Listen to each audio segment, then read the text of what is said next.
हम तोहरा फेरा में कबो त हमरा देती के चुम्मा आई के हमरा डेरा में कौसी कॉलेज पीछा कर की हम तोहर वेट करबाओ गे छौरी आइहे कोचिंग में भेट करबाओ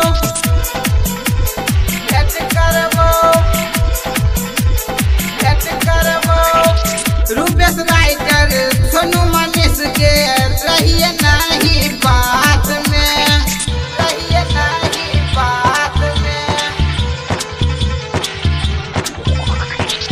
रूपेश राइटर सोनू मनीष के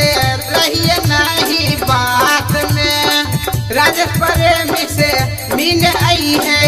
चोरी छुपे रात में व्हाट्सएप फेसबुक जैसे हम तोरा चेक करबाओ गे छौरी आइहे